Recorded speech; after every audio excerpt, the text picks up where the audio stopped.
So when I started thinking about this video and the topic for this video, I thought it would be pretty easy to do. But the more I researched and the more I sat with it, the harder it was for me to get through each topic because I really felt vulnerable talking about this. You know, when you retire, and if you are retired, maybe you relate to this, you can imagine just freedom, right? Freedom from being, Mom, I need this, honey, I need that, Jody, I need this, Mrs. Rollins, I want that. I spent a lifetime of serving others, and I loved it, actually. When I think back and I reflect back on whether it was my children when they were young, my husband, kind of consistently, my mom when she was healthy, and then certainly when she was sick, my pop when he was on fire and doing a ton of fun things, and then when he lost my mom, and then the subsequent kind of challenges he's had after that. At work as a leader, like I relished serving my team and my clients and, even my bosses over the years, most of them. So I was kind of in service of, right? And I don't know if you felt that way before, but as a woman, I always felt that if I was in service of, I was worthy therefore. And that was kind of the premise and the mantra that I lived by. And I almost stretched myself to be in service of, to the point where sometimes I almost broke, no doubt. A terrible story about almost breaking. When my mother was diagnosed with stage 4 pancreatic cancer, she lived in Philadelphia and I lived in New York. And our twins were still in high school, about to graduate. And my other daughter was in college, and the boys were in various stages of their lives all over the country. And I remember one day waking up on the New Jersey Turnpike, and I had left Philadelphia at 4 a.m, like I did most weeks that my mom had chemo.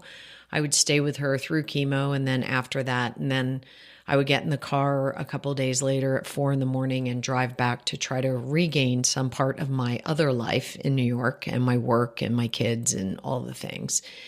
And I remember I woke up and I was literally on exit 10 of the New Jersey Turnpike, not having any memory of the entire Pennsylvania Turnpike or the first 4 exits of the New Jersey Turnpike. And I remember being terrified, like literally terrified, because I had served to the point of almost breaking. So when I entered retirement, I thought to myself, how will I be worthy if I don't any longer have these people to serve? Our kids are grown. They're all out of college and off earning and learning and living on their own. They all have their person, their significant other, spouse, partner, fiance, whatever it might be. I'm no longer their person, so I've kind of got a foot in happiness and joy about that, and kind of sorrow and despair about that. But it hit me, and the title of this video kind of hit me, no one is coming. Like no one is banging at the door. No one is coming for you at this stage of life. And if you were a server and you served for your worth for a lot of years, how do you find worth then in this phase of life without jumping back into service? Many of us do jump back into service, and I think that's a great way to start and to enter retirement, but it is almost more of the same, or that's how it felt for me. So I really needed to step into retirement to learn who I was, like who is Jody Rollins at her core. I remember walking past a mirror at one point saying, wow, there's an older looking woman than I remember and then I feel.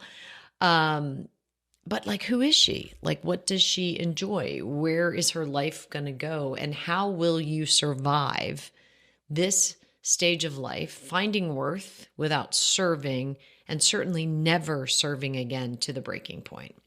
So I have some things to talk to you guys about today, some things that I would call teaching points, but really just things that I've learned along the way and things that I hope will help you as you master this phase of life. The first one is, I had to stop trying to fix loneliness by filling it up with people, things, opportunities to serve, and to-do lists. I needed to learn how to sit with my quiet. I practiced yoga pretty intensely for many years. As soon as I retired, I had 5 solid years of a yoga practice, and it was me versus my mat and my thoughts. And I honestly say versus my mat and my thoughts, because I was an athlete all through high school and college and post-college. And so it was me and a team versus the competition. And even when I was in my height of my career, I remember always being on teams and there was always levels of competition. When it's you and your mat and in a hot room and, it's just you versus your mat, the other component that is there on your mat with you is your thoughts, all of your thoughts. And it's just you, your mat, and your thoughts. And I really figured out that over those 5 years of an intense yoga practice that I'm, always going to be grateful for, at Soul Sweat Yoga in Old Saybrook, Connecticut. Shout out to my girl, Courtney. I found that I had a voice I didn't know about.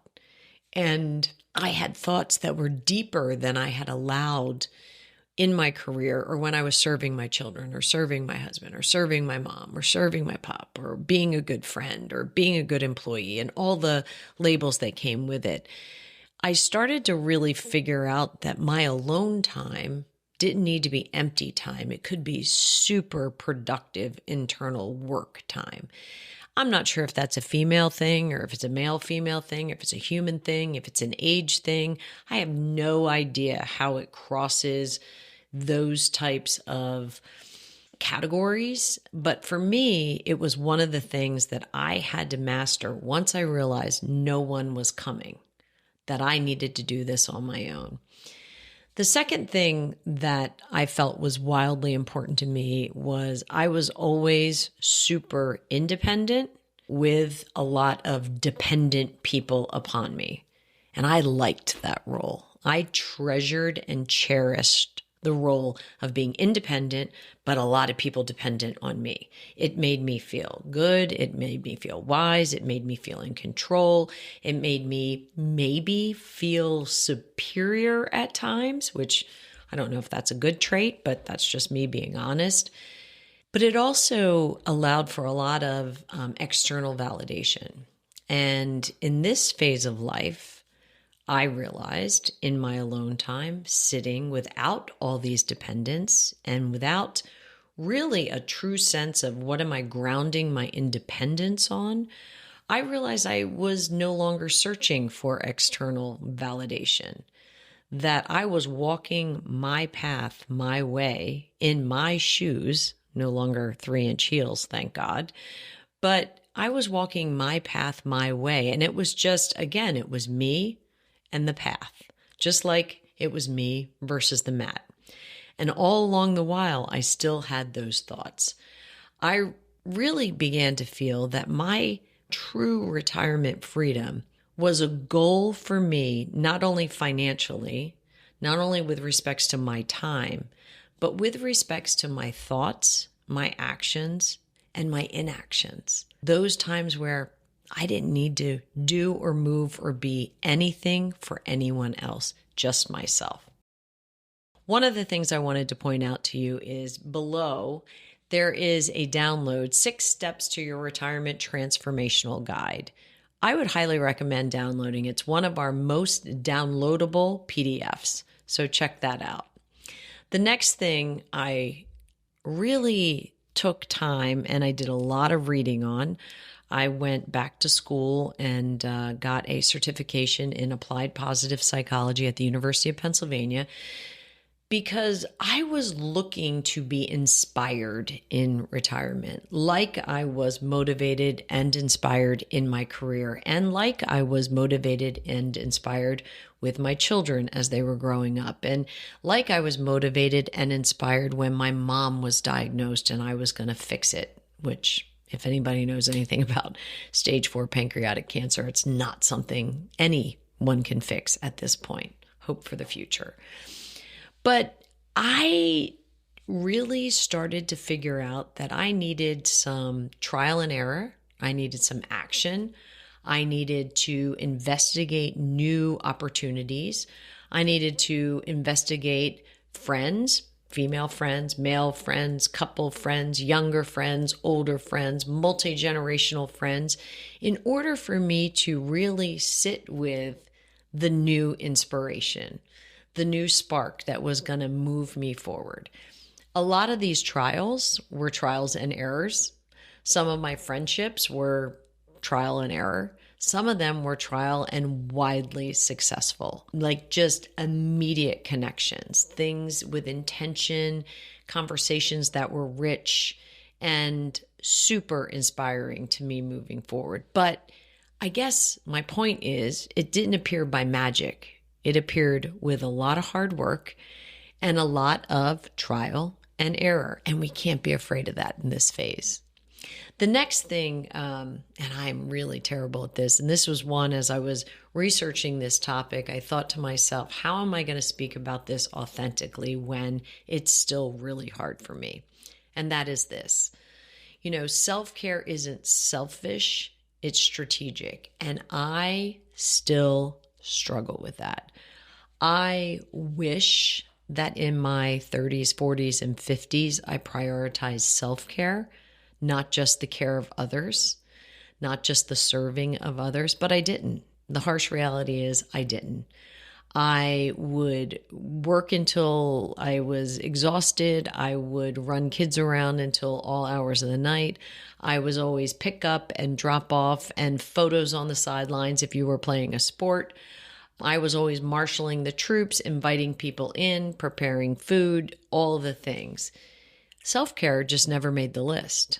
In fact, I always joke that our dogs at the time, Max and Sugar, they took priority over my self-care. If I had the opportunity to relax, do something super easy like take a bubble bath, and I looked at Max and Sugar and I think, when's the last time they were out? I would opt to take them on a walk versus sitting and relaxing and doing something I really truly felt my body needed. And that's really hard because right now, it's like I treat myself like an investment. I treat myself like I measure my success in all the other aspects of my life. I measure myself. I do have an Aura ring, so I measure myself every morning on my readiness, my oxygen, my hydration, my nutrition, my fitness level, my heart rate, and how well I sleep. Every morning I get up and think to myself, okay, Jody, how did you do for yourself? Because no one's going to come and do it for you. No one can hydrate you for you. No one can feed you healthy food for you but you, unless you have a private chef. And if that's the case, more power to you. I don't. So it's almost like energy became my new currency. Energy about the things I was doing, about the people I was spending time with, about how I felt about myself, about how I felt about how I did each day, about how I extended myself or not to different situations, to different people, to different jobs, to different activities. My rituals began to build my stamina. And they began to build my confidence in areas that I never had to touch when I was working and busy and being a mom and being a daughter and being a coworker and being an employee and being a leader. Rituals were building emotional stamina that I needed as I moved through this phase. The other thing I would say is I have learned, and I do wish I learned this earlier because like many of you, I had some great successes in my career that I never celebrated. I really would spend a lot of time marginalizing my successes and spending the most time beating myself up on things I could have done better. These days, at 60 years old and 8 years into retirement almost, I say to you that it is time to celebrate yourself before anybody else celebrates you. And wake up and feel good about the path you're on, happy about the relationships you're forging, good about the way that you spend your time, motivated about the way you're trying to find or seek purpose, happy about the way you're handling your body as it changes, because at 60 years old, My body has changed significantly from what it was when I was 30, 40, or even 50.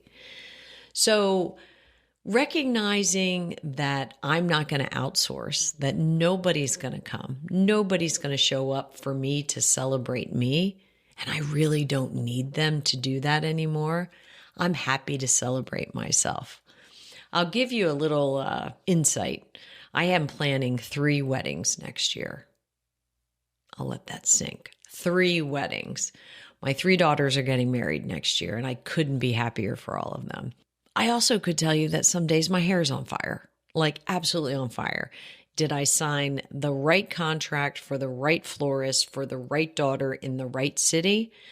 I have to have spreadsheets for that. But at the end of the day, when I think back on the juggling act between retirement transformed, between my health and wellness, that I do every day, between my husband, Mark, and I, and the details that we have to get through in researching for the business, the friendships that I am cultivating and connecting, trying to become a better golfer, managing 3 weddings, and managing 6 kids and their significant others and 2 grandkids, I look back and I say to myself, you know what? I've earned this stage of life where I can celebrate myself happily, with all of the excitement, with all of the nice job, way to go, you did it. And I don't really need to hear from anybody else about it. Every once in a while, it does feel good for one of the kids to say, wow, Mom, you crushed it on whatever it is, but I'm not seeking that anymore. I'm going to flip to some questions that we had on this topic. James, hi James, 65 from Portsmouth, New Hampshire said, I love spending time with my grandkids, but I feel guilty saying, today I just need time for me. How do I balance my family time with my personal space? James, I would tell you that you know what the balance is. If you feel overextended, maybe taken advantage of, or maybe just thoroughly excited to spend all the time with your grandkids, only you can measure that. No one has the perfect formula of percentage of grandparenting time, percentage of adult time, percentage of alone time.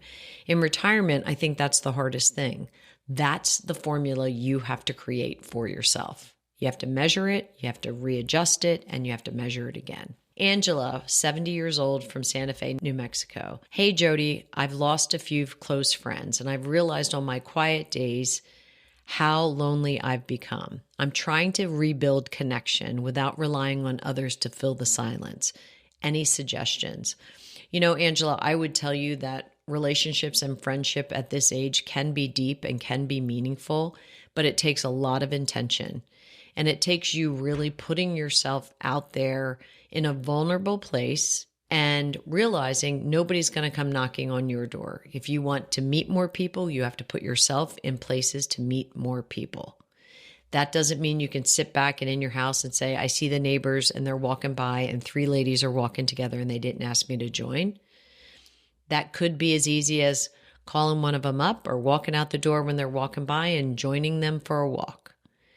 There are some things that you have to do during this phase in order to forge relationships that aren't going to be comfortable, but you'll also know your boundaries on that.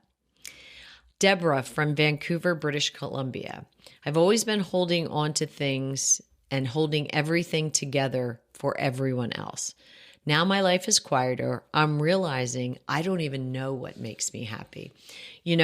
Deborah, that was one of the hardest things for me starting this specific video, because I needed to really sit back and reflect, not only how did I find things that made me happy, but where did I start? Where did I come from? And how long has it taken? And I would tell you it's taken me a long time to figure out what really makes me happy.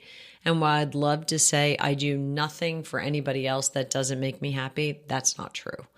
I still do things for other people that it's not that I hate, but it's not that it really makes me happy, but I enjoy seeing the happiness on their face when I do it. The kids said to me, the holidays are coming up, and they said, oh gosh, Mom, you love hosting all of us for the holidays. All 17 of them. There was a time when I probably did love the hosting part. I love seeing them, but I wouldn't mind seeing them at their house. Maybe one of them taking the hosting away from me and I could be the helper, not the hoster. But I would say, Deborah, you have to investigate. A lot of things are trial and error and figure out what makes you happy.